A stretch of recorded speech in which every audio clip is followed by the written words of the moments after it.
নমস্কার সবাইকে, blog express চ্যানেলে আপনাদের স্বাগত জানাই। আজকে বুধবার, এখন 12টা মতো বাজে। তো আমার রান্না হচ্ছে আর ঘরের কাজ মোটামুটি কমপ্লিটই হয়ে আসছে।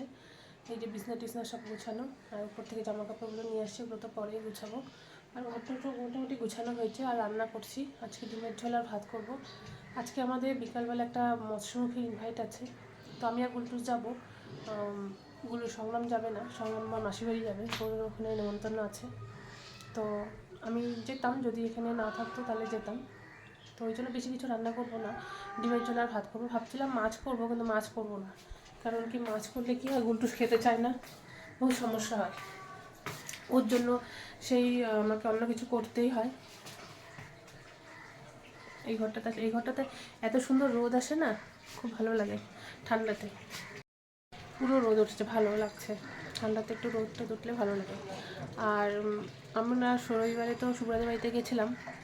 এই রবিবার দিন সংগ্রাম আগেই চলে আসছে। এটা না খুলে গেছিলো, খুলে বলে পড়ে গেছিলো। আমি ছিলাম না, সংগ্রাম আসলো, তারপরে হয়তো কিছু পাততে টাততে গেছিলো, তো ফুলে পড়ে গেছে। এটাকে আবার পেরেক কাঠি দিয়ে সেট করা হয়েছে। একটু ব্যাকা হয়েছে মনে হচ্ছে আমার, সংগ্রাম লাগিয়েছে।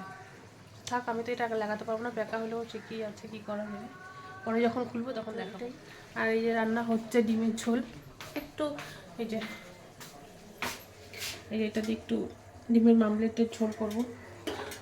আর এই কলটার না একটু ডিস্টার্ব হয়েছে, খালি জল পড়তেই থাকে, যে বেসিনের কলটা।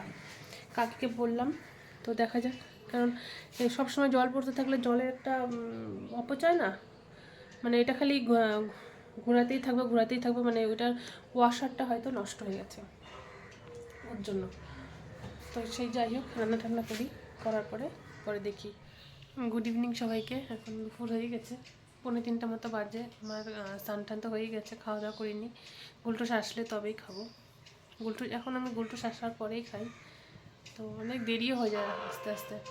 ও যখন আসে মোটামুটি সন্ধ্যা, আর খাওয়া দাওয়া করে উঠতে উঠতে মোটামুটি সন্ধ্যা লেগেই যায় এরকম। আজকে দেখাবো যখন গুলটুস আসবে, যদি হয় পসিবল, মানে হট করে ও চলে আসে, তো আমি যদি হয় তাহলে অবশ্যই দেখাবো আপনাদের। আর কয়েকটা জামা কাপড় ছিল, যে এই যেগুলো দেখলাম, কয়েকটা গুছিয়ে রাখলাম। আর এই কিছুই না, এখন টিভি দেখছিলাম। এই যে টিভি দেখে তারপরে আসুক। 3:45 বাজে, এখনও দেরি আছে অবশ্য। 3:45 তো, 4টা বাজবে, একদম 4:15 কি 4:20 এরকমও আসে। এই যে বিকাল হয়ে গেছে, মোটামুটি 4:25 বাজে, এখনও গুলটুস আসেনি স্কুল থেকে। দেখি, আমারও প্রচণ্ড ঠান্ডা লাগছে, আমি কম্বলের নিচে শুয়েছিলাম, তো এখন উঠলাম তো পুরো ঠান্ডা লাগছে, তো এই জন্য চাদরটা গায়ে দিলাম। দেখি গুলটুস কখন আসে, একটু রাস্তায় গিয়ে দেখে আসি। এই যে গুলটুস এখন আসলে, এখন 4:30 বাজে। ঠিক আছে, ওকে খাওয়া দাওয়া দিই ওকে, আমিও খাওয়া দাওয়া করি। জামাটা আবার চেঞ্জ করবো, দেখাচ্ছে পরে আবার। আসছে, খাওয়া দাওয়া করছে, দেখছি নি 5টা বাজতে 5-10 মিনিট আগে খাওয়া দাওয়া হলো। তো আমি তখন ব্লগ করিনি, সন্ধ্যা দিয়ে আমি বললাম তাহলে একটু শো। এখন তাই হয়, আমি ও খাওয়া দাওয়া করে উঠতে সন্ধ্যা হয়ে যায়, তো আমি সন্ধ্যা দিয়ে তারপরে বলি শো, কিছু করার নেই। তো ওই তো ঘুমাইছিল, এখন উঠলো, একটু বাথরুমে আছে, রেডি হবে, তারপরে টিউশনে যাবে। তো তো ঠান্ডা পড়ছে, তাই জ্যাকেট ট্যাকেট বের পরতে বললাম। আর ওর না হালকা হালকা কাশি হয়েছে, তো একটু গলার মধ্যে পেঁচাতেও হবে কিছু। রেডি হোক তাড়াতাড়ি, তো রেডি হোক, নিয়ে বেরোই, তারপরে দেখাচ্ছি। সক্স পরবি? ঠিক আছে, দেবো। আর আমরা তো আজকে যাব, মৎস্যমুখী একটা নেমন্তন্ন আছে, তো ভাইকে ফোন করে বলে দিলাম একটু রজনীগন্ধার স্টিক নিয়ে আসতে। ওই নিয়ে আসবে, আমার না যেতে ইচ্ছা করছে না চাম্পাশড়ি, গাড়ি চালিয়ে তো যেতে ইচ্ছাই করছে না, ঠান্ডা লাগছে। তো ও তো আসবে, তো ওকে বললাম 4টা তুই রজনীগন্ধার স্টিক এনে দে আমাকে, ওই নিয়ে আসবে। এই যে গুলটুস আর ডোডো চলেই আসে ওই যে টিউশনে ম্যামের গলিতে।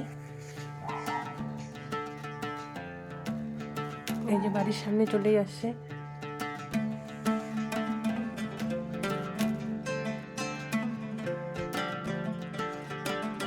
যে ঢুকে গেল,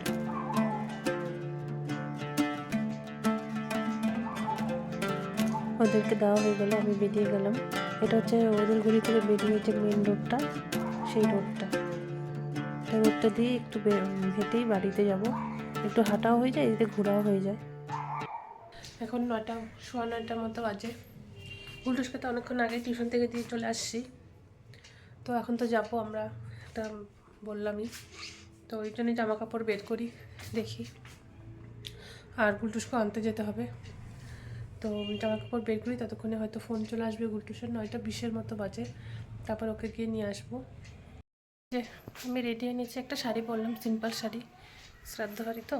আর আমার কাছে না অত সিম্পল একদম সবসময় শাড়ি পরি না, তো ওই জন্য শাড়ি ওরকম নেই। তো তো ওই তো ওরকম নর্মাল তো শাড়ি নেই, একটা সিম্পল শাড়ি লাল কালারের ছিল, ওটাই পরলাম।